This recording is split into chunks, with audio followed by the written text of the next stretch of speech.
bolo do sucesso, onde eu escolhi 6 ingredientes. O primeiro é você ter uma boa autoestima. O número 1 é você. Primeiro você cuida de você. Você viu no avião? Lá vem a aeromoça lá e fala assim, ó, se por um acaso cair a concentração de oxigênio na cabine, vai cair uma máscara. Se você está com a criança, você faz o seguinte, você primeiro põe em você, para depois cuidar da criança. Ou seja, let me be a better me for me, and I'll be a better me for you. Deixa eu ser uma pessoa melhor para mim, eu serei uma pessoa melhor para você. Você entendeu? O termômetro mede a temperatura da sala. Eu chego aqui, está 21 graus Celsius. É a temperatura da sala. Agora, isso é o termômetro. Agora, se eu colocar aqui um termostato e colocar 15 graus, mesmo que lá fora esteja 30, aqui dentro vai estar 15. Porque o termostato vai baixar a temperatura ou subir, de acordo com onde eu coloco a temperatura. A autoestima é um termostato para a vida. Quanto que eu mereço? Quanto é que você está ganhando? Se eu falar que você vai, mês que vem, multiplicar por 10 o seu faturamento, você vai acreditar? Não. Você fala, não é possível. Quem é que vai... Se ganho 1, mês que vem eu vou ganhar 10? Eu sei, mas por que você está ganhando 1 e o seu amigo está ganhando 4? Fazendo a mesma coisa. Com o mesmo talento. Pode ser que ele tenha um marketing melhor do que o seu. Pode. Mas pode ser também que ele tenha um termostato de autoestima melhor do que o seu. Então, o que você merece é o que você tem.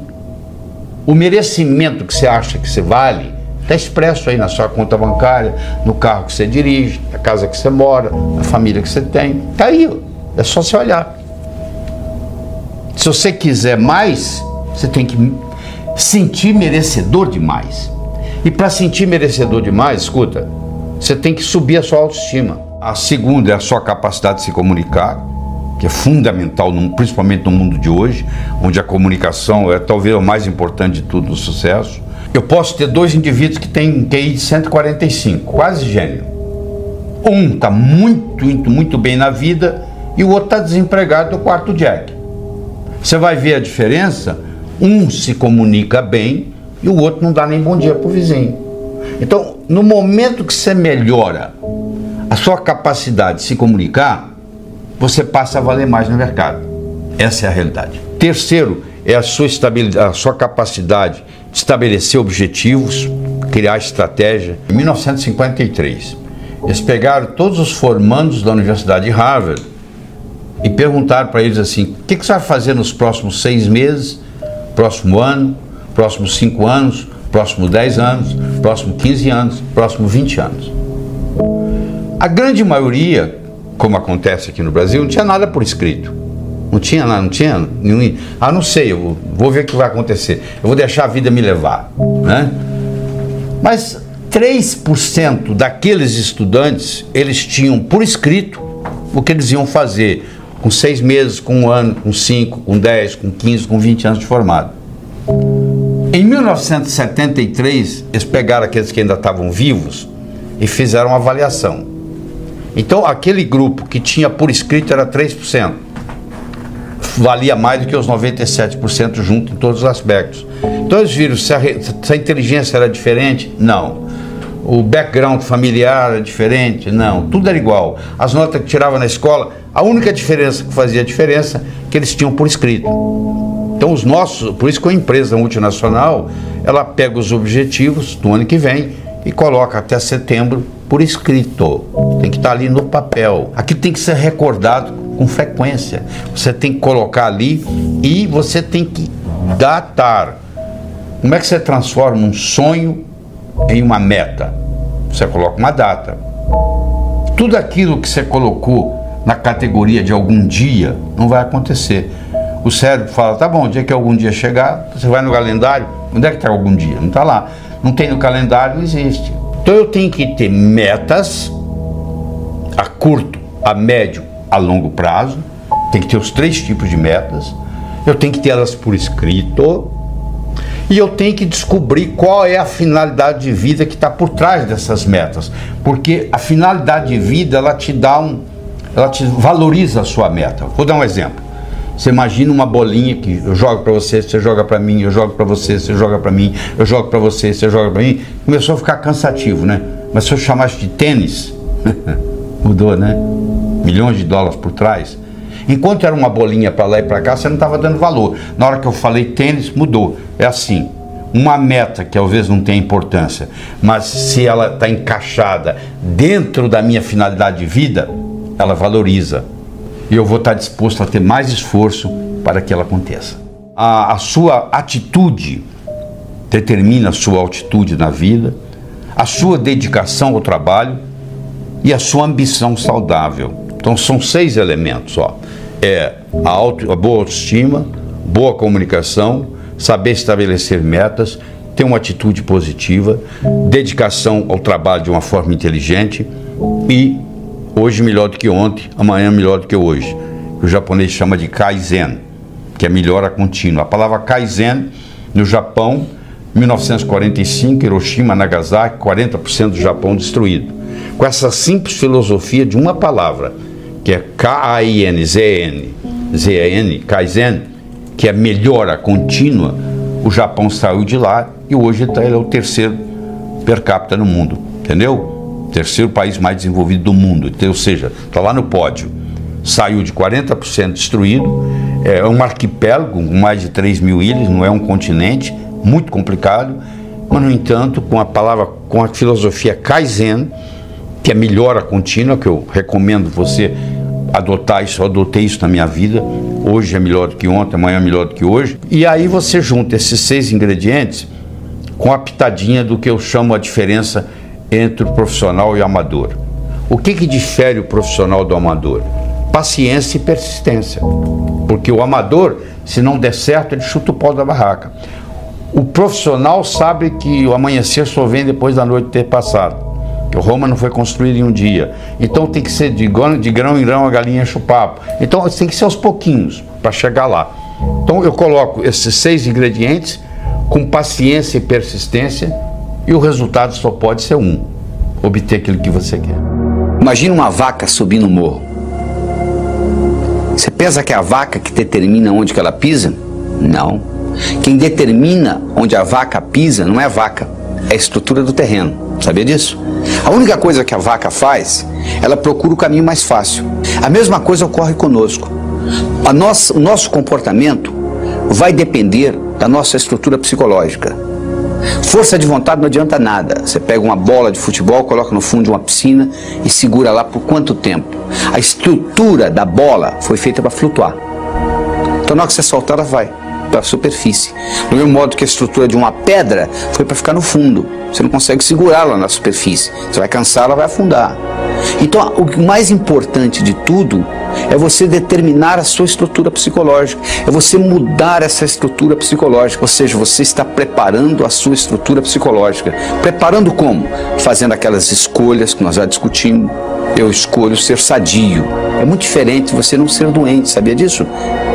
A maioria não é doente. Você vai no médico, você não tem diagnóstico de doença nenhuma. Não significa que você seja sadio. Ser sadio significa ter energia para implementar tudo que você tem na cabeça. E poucas pessoas são sadias. A maioria não é doente. É muito diferente ser sadio e não ser doente. Eu escolho ser a força criadora na minha vida. Eu escolho ser sincero para comigo mesmo.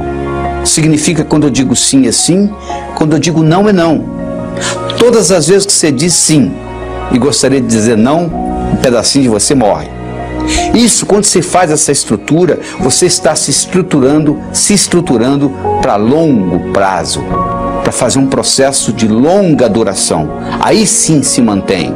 Porque se você fizer só com a força de vontade, é aquilo que ocorre no 31 de dezembro. Uma semana depois, não tem mais nada. Agora, se você mexe na sua estrutura psicológica e implementa isso, isso fica uma coisa constante. E um modo de você fazê-lo é você ter os seus sonhos, você ter as suas metas e você manter os seus olhos nas metas. Sabe qual a diferença entre etapa e obstáculo? Se você está no ponto A e quer ir para o ponto B, existe um espaço para percorrer entre o ponto A e o ponto B.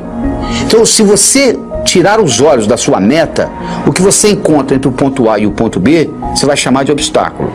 Se você mantiver os olhos na sua meta, o que você encontra entre ponto A e ponto B, você vai chamar de etapa. A diferença entre etapa e obstáculo é onde você está com os olhos. Então, manter os seus olhos a longo prazo é muito importante, porque se você só tem metas curtas, o seu chefe briga com você amanhã de manhã e estragou seu dia. Agora, se você está interessado daqui 5 anos, daqui 10 anos, daqui 20 anos, o seu chefe brigar com você amanhã de manhã não vai fazer diferença nenhuma, porque você está preocupado lá na frente. É muito importante você ter essa visão a longo prazo e manter o seu olho na meta, que com isso o que era obstáculo vira etapa. Mas ao mesmo tempo, você tem que saber dividir as suas metas, porque se eu te der um salame para você comer, sem cortá-lo, você provavelmente não vai gostar, mesmo que você goste de salame. Mas se você for cortando fatia por fatia e conversando e tomando uma cerveja, um refrigerante, você acaba comendo metade do salame sem sentir, não é verdade?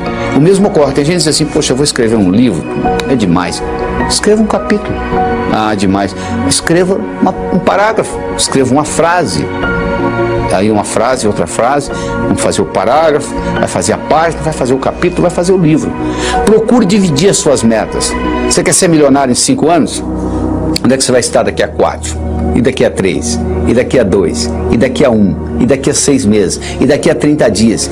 E daqui a uma semana? O que você vai fazer amanhã de manhã para ser milionário daqui a 5 anos? Não é só esperar o tempo passar, não. O bonito é que quando você divide isto, o que você tem que fazer amanhã de manhã, diferente do que você teria que fazer se não tivesse essa meta, não vai ser quase nada. Porque a meta vai sendo diluída. Então, um dos grandes segredos que existe em pessoas atingirem as metas é você ser capaz de quebrar a sua meta em pequenos espaços, em pequenas fatias, e você vai executando uma após outra e o cérebro vai sendo treinado com isto, e sucesso atrai sucesso. Você sabe que semelhante atrai semelhante. Se você abrir a torneira da cozinha, da sua pia, na cozinha sai água, para onde que vai a água? Para o esgoto. E o esgoto vai para o rio. E o rio vai para o mar. A água vai para a água, não é verdade? Para onde que vai o ódio? Para quem tem ódio. E amor? Para quem tem amor. E dinheiro? Vai para o pobre? Não, para quem tem dinheiro. E sucesso? Vai para onde? Para quem tem sucesso. Então esses pequenos sucessos vão atraindo mais sucesso na sua vida. Semelhante atrai semelhante. Então à medida que você vai fazendo isso, você vai preparando essa caminhada. Mas tudo começa com essa estrutura psicológica. Quem determina onde a vaca pisa não é a vaca, é a estrutura do terreno. A única coisa que a vaca faz é procurar o caminho mais fácil. Nós também vivemos a nossa vida procurando o caminho mais fácil. O caminho mais fácil depende da nossa estrutura psicológica. E a nossa estrutura psicológica é codificada linguisticamente. Lembra que eu já falei que nós somos animais linguísticos. Então o melhor jeito de você se preparar para mudanças é você recodificar essa sua estrutura psicológica e fazer natural aquilo. Se você tem uma estrutura psicológica de levantar às 5 da manhã, se eu pedir para você ficar na cama até o meio-dia, é um martírio. Não é verdade? Se você tem uma estrutura psicológica de levantar ao meio-dia, se eu pedir para você levantar às 5 da manhã, vai ser um martírio. Para os dois. Porque o que determina o caminho mais fácil é a estrutura. Se a minha estrutura psicológica é de levantar às 6 da manhã, se eu ficar até às 8 na cama, eu vou ficar chateado. Agora, se eu tenho a estrutura psicológica de levantar às 6, não vai ser problema nenhum. Não será sacrifício, porque eu estou procurando o meu caminho mais fácil. Então, o que eu quero que você determine para você é o seguinte: qual é o seu caminho mais fácil? Quero que você determine para você quais são as suas metas a longo prazo, em termos de saúde, em termos de finanças, em termos de amizade, em termos de família. Daqui 5, daqui 10, daqui 15, daqui 20 anos. Porque você tem que saber quais são essas metas, para você manter o olho lá, para os seus obstáculos deixarem de serem obstáculos e se tornarem etapas. E lembre-se de dividir para somar. Ou seja, você quebra as suas metas em pequenos pedacinhos e com isso fica mais fácil a digestão. Com isso fica mais fácil você atingir uma por uma dessas metas. É a história do Coronel Sanders. Sanders tinha um apelido de coronel, Coronel Sanders. Coronel Sanders tinha um restaurante na beira de uma estrada. E os caminhoneiros passavam e paravam lá para comer a comida do Coronel Sanders, porque ele era um bom chefe de cozinha. Especialmente ele tinha uma receita que ele tinha ganho da avó dele, que era uma receita de galinha frita. Então ele era famoso, o restaurante era famoso por causa da receita da avó do Coronel Sanders. O governo de Kentucky resolveu mudar a direção da estrada. E o seu restaurante, que era um restaurante de beira de estrada, deixou de ser de beira de estrada. E ele, com 65 anos de idade, ele resolveu, não tinha cliente, ninguém ia sair da rota para ir lá visitar o restaurante dele. Ele ficou sem cliente, como muitos restaurantes estão hoje sem clientes. E aí o que aconteceu? Ele pediu aposentadoria. 65 anos, tinha direito ao Social Security, pediu aposentadoria. Quando chegou o primeiro cheque de aposentadoria dele, ele mostrou para a mulher dele e falou assim: como é que nós vamos viver nisso? Não pode ficar assim. A única coisa que o Coronel Sanders tinha era uma receita de galinha frita que ele ganhou da avó. Ele pegou aquela receita de galinha frita, ele visitou 21 restaurantes. Olha, eu tenho essa receita, eu tinha um restaurante na beira da estrada, ele deixou de ser na beira da estrada, entendeu? Eu quebrei, eu tive que me aposentar. Você não quer? Eu posso fazer aqui, a gente pode fazer uma parceria. Ninguém se interessou. Até que, finalmente, a persistência dele, o universo conspira a favor, chegou a hora. Ele chegou num deles e o indivíduo gostou da ideia. E falou assim: podemos fazer uma parceria. E a parceria começou. E aí foi fundado o Kentucky Fried Chicken. O Kentucky Fried Chicken, hoje, tem mais de 25 mil lojas. O Kentucky Fried Chicken domina o mercado de frango no Japão. E os importadores de frango do Brasil para o Japão, que o Japão é o maior importador de frango do Brasil, eles vendem principalmente para o Kentucky Fried Chicken. Então, o Coronel Sanders indiretamente está ajudando o Brasil. Agora eu lhe pergunto, um cara com 65 anos de idade, com um cheque de aposentadoria do Social Security, a única coisa que ele tinha com ele era uma receita de galinha frita. E ele consegue mudar o mercado de frango no mundo. Você está esperando o quê? Era uma vez, numa pequena ilha da Grécia, havia um sábio, famosíssimo. Famoso porque, até aquele dia, todas as perguntas feitas a ele, ele soube responder. E a fama dele transcendeu a Grécia. Vinha gente de longe. Mas um dia, um adolescente, conversando com um amigo dele adolescente, disse: eu acho que eu sei como é que eu vou enganar esse sábio. Eu vou pegar um pequeno passarinho, vou esconder nas minhas mãos, vou levar para ele e vou perguntar se está vivo ou morto. Se ele falar vivo, eu vou espremer e deixar cair morto nos pés dele. Se ele falar morto, eu vou abrir a mão, vou deixar o passarinho voar. Não interessa o que ele responder, dessa vez ele vai errar. Aí você imagina, o adolescente pegou o pequeno passarinho, colocou nas mãos, foi até o sábio, olhou pro sábio no olho e disse assim: sábio, diga-me, o passarinho nas minhas mãos está vivo ou morto? O sábio olhou para ele e disse: meu jovem, a resposta está nas suas mãos. Você que está aí, eu quero que você saiba que o seu sucesso, tanto pessoal quanto profissional, esteve, está e sempre estará nas suas mãos. Você não faz um bolo só com farinha, nem só com manteiga, nem só com ovos. Você precisa de vários ingredientes. O bolo da vida necessita vários ingredientes. E um desses ingredientes é o diálogo. Um desses ingredientes é a capacidade de se comunicar. Ele não é o único, mas ele é fundamental. A comunicação tem 3 níveis. O primeiro nível eu chamo de boca-ouvido. O segundo nível eu chamo de cérebro. O terceiro nível eu chamo de coração. Vamos começar com o primeiro nível. Boca, ouvido. Deixe-me primeiro fazer uma distinção para você. Ouvir e escutar não são sinônimos. Você ouve com o ouvido, você escuta com o cérebro. Você já foi alguma vez num restaurante e pediu ao garçom para lhe trazer uma água com gás e ele lhe trouxe uma água sem gás? Ou você fez uma solicitação e ele lhe trouxe outra? Aquele garçom, naquele momento que ele recebeu o seu pedido, ele estava operando no nível 1.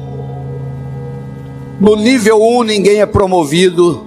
No nível 1 você não conquista as pessoas. No nível 1 você não vai para frente na vida. Não interessa a nota que você tirou na escola, isso não faz diferença, porque a escola lhe passa informação. A vida lhe exige competência de ação. O que cai na prova não cai na vida. Se você observar na sua cidade, você vai encontrar indivíduos que eram CDFs, que eram estudantes brilhantes, e hoje são pessoas que estão perdidas na vida. E você vai encontrar também pessoas que eram estudantes medíocres, e hoje são excelentes empresários, estão contribuindo para o bem-estar da comunidade. Por que isso? Porque esses segundos, eles sabem dialogar com o mundo, eles sabem dialogar com a sociedade, eles aprenderam, talvez até intuitivamente, o poder da comunicação. Então, se você me permite, eu vou começar a trabalhar nesse modelo do nível 1, boca, ouvido, nível 2, cérebro, nível 3, coração. Quando você está operando no diálogo no nível 1, não acontece nada.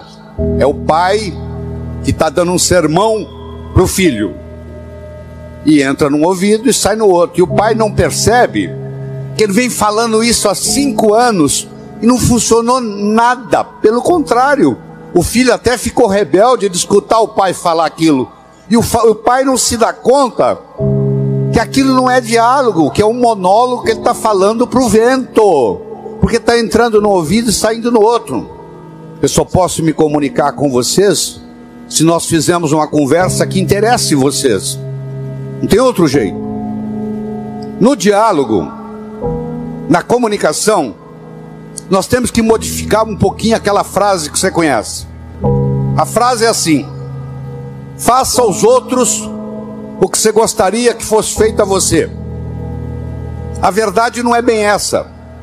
Faça aos outros o que os outros gostariam que fosse feito a eles. Se eu convidar você para jantar na minha casa em São Paulo, eu não vou lhe servir o meu prato favorito. Pode ser que você nem coma. Eu vou perguntar o que você gosta. Se eu quero agradar alguém num processo de diálogo, eu tenho que ver o que a outra pessoa quer ouvir. Eu vou começar por ali, e não o que eu quero passar. Quero que você entenda isso. Faça aos outros o que os outros gostariam que fosse feito a eles. Eu quero mostrar o meu ponto de vista para você, mas eu não me preocupo como que você vai receber esse ponto de vista. Aí sabe o que acontece? A natureza colocou um ouvido no mesmo nível do outro. Entra num ouvido e sai no outro. Aí não deixa de ser diálogo, passa a ser monólogo, porque não tem repercussão. Para esse diálogo se ocorrer, primeiro eu tenho que ter uma mensagem forte. Você só vai continuar me escutando se você estiver gostando da mensagem. Eu tenho que ter algo para poder passar para você. Essa é a mensagem. Segundo, nós temos que conversar de uma forma metafórica. Quando eu lhe conto uma história, você não pode dizer que você não concorda com ela. Eu estou lhe contando uma história, e dentro da história eu coloco a ideia que eu quero passar para você. Era uma vez um navio de alta prioridade, porque carregava ouro. E de repente o motor desse navio enguiçou. E o dono do navio disse: para. Traga aqui o melhor mecânico da região. Eles trouxeram. Ele trabalhou um dia inteiro, não conseguiu consertar o motor. Ele disse: para. Traga aqui o melhor engenheiro mecânico do país mais próximo. Eles trouxeram. Ele trabalhou 2 dias, não conseguiu consertar o navio. Ele disse: para. Traga aqui de onde estiver, de helicóptero, quem montou essa máquina desse navio. E eles procuraram, encontraram e trouxeram ele e um assistente. E eles desceram no navio de helicóptero, foram até a casa de máquinas, escutaram o barulho da tubulação, tocaram nos tubos, e tinha uma válvulazinha vermelha num canto. E ele perguntou para o assistente dele: você tem um martelo? Tem, me empresta. Ele foi lá e pim, ligue. Eles ligaram, tudo funcionou às mil maravilhas. Os 3 indivíduos que trabalharam, o primeiro que trabalhou um dia, o segundo que trabalhou 2 dias, e esse que deu a martelada na válvula, mandaram as suas respectivas contas. Quem trabalhou um dia mandou uma conta de $100. Quem trabalhou 2 dias mandou uma conta de $400, $200 por dia, porque ele havia trabalhado 2 dias e ele era mais sofisticado do que o outro. E quem deu a martelada mandou uma conta de $10.000. O dono do navio falou: eu vou pagar, porque ele consertou o meu navio, mas eu só pago com uma condição: que ele mostre como é que ele chegou à conclusão de me cobrar $10.000. E ele mandou um bilhete para o dono do navio: para dar a martelada, $1, para saber onde bater com o martelo, 9.999. Olha que interessante. Você imagine que nós estamos almoçando e eu conto essa história para você. Aí nós estamos num diálogo, almoçando. Aí você vai para seu escritório comigo e você está pensando em me contratar para ser seu consultor na sua empresa. E você pergunta assim: doutor Lair, qual é a sua remuneração? E eu falo um preço elevado. Ao invés dele você falar é caro, você vai pensar assim: esse cara sabe onde bater com o martelo. Eu preparei o seu cérebro para escutar o meu diálogo com você. Através de quê? Através de uma história, através de uma metáfora. A pessoa que sabe dialogar, ela conversa metaforicamente. O político que ganha a eleição é um contador de histórias. O padre que faz o sermão que agrada a todos é um contador de história. Porque quando você está contando uma história, a mente crítica baixa. Você conta a história e leva o que você quer levar junto da mensagem. E a mensagem entra na estrutura psicológica. Terceira coisa importante no diálogo é uma linguagem apropriada. Você já foi a um médico e o médico começa a usar aquela terminologia médica que só ele entende. E aí você volta e a sua família te pergunta: e aí, o que você tem? O que o médico falou? Ah, não entendi o que o médico falou. Esse médico não tem nada de inteligente. Ele tem que conversar numa linguagem que o paciente entenda. A própria Bíblia tem uma citação dizendo que se você não falar a linguagem de quem está lhe escutando, você está falando aos ares. E outra coisa importante é a percepção. Uma coisa é o que você está passando, a outra coisa é que o outro está captando. Ah, você é um vendedor? Sou. Você é um bom vendedor? Ótimo vendedor. E aí, você tem vendido bem? Não, tem vendido muito mal. Então você não é um bom vendedor. O aluno que diz que é bom aluno, ele tem que me mostrar um boletim bom. Eu não conheço bom aluno com boletim ruim. O mínimo que você tem que me mostrar como bom aluno são boas notas no boletim. Isso lhe caracteriza como bom aluno. Se você é vendedor e você não está vendendo o que você gostaria de vender, você vai me desculpar, a tecnologia, a abordagem que você está usando de vendas está sendo inadequada. talvez a sua linguagem não está sendo apropriada, talvez a sua mensagem não está sendo forte o bastante, talvez você não esteja fazendo uso dos recursos da metáfora, das histórias. Semana passada teve um cliente aqui e eu falei para ele o seguinte: aí você pode falar o que você quiser, você está falando, você está contando para esse cliente que está na sua frente o que você fez com o cliente da semana passada, o que você falou para ele, mas na realidade você está falando para esse escutar, mas você usou o artifício metafórico de que você está falando para o outro. E quando você trabalha esse fenômeno do diálogo desse jeito, quando você termina, a pessoa se sente convidada a participar das suas ideias. Ela se sente... O filho, quando um pai sabe ter um diálogo com ele, quando termina o diálogo, o filho se sente convidado a experimentar o que o pai está falando para ver se dá certo. É um convite que ele recebe.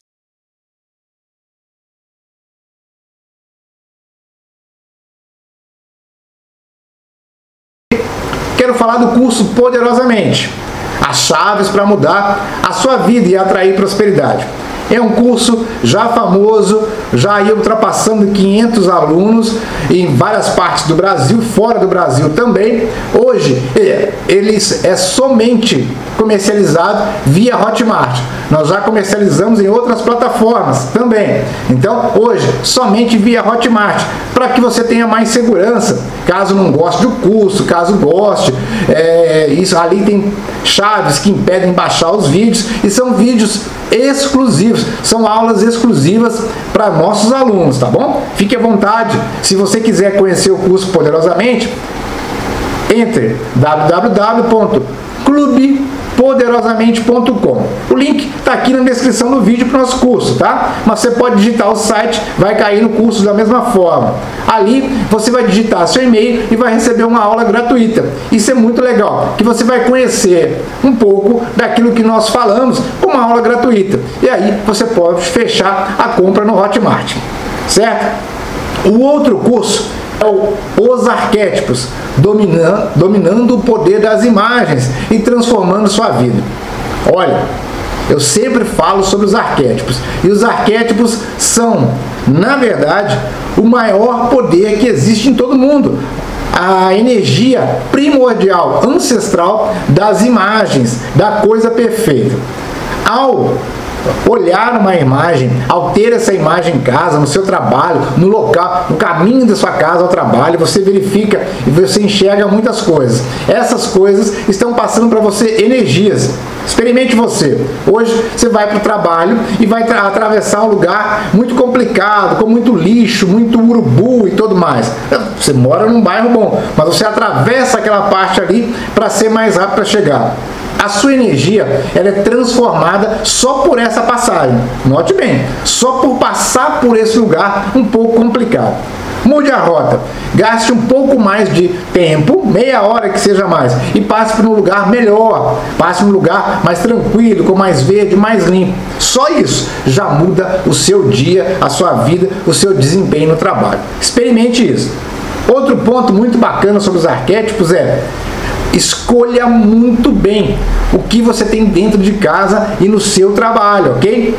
Muitas pessoas levam para casa vaquinha, sapinho, ratinho de brinquedo, um monte de imagens, brinquedos de imagens ancestrais. O rato, o sapo, morcego e por aí vai. Vaquinha, pinguim são arquétipos tremendamente negativos. Vaca e pinguim são tremendamente negativos para a prosperidade. Sapo, macaco, morcego para a sua vida, ok? Se você quer saber mais como usar os arquétipos, para que servem, como utilizar para transformar a sua vida para atrair prosperidade, sucesso, abundância, saúde, riqueza, bem-estar, eu indico para você, aqui no primeiro comentário e na descrição desse vídeo, tem o link do nosso curso. Acesse agora e comece a entender, compreender e usar as imagens perfeitas, o poder da energia perfeita ancestral para mudar a sua vida, ok?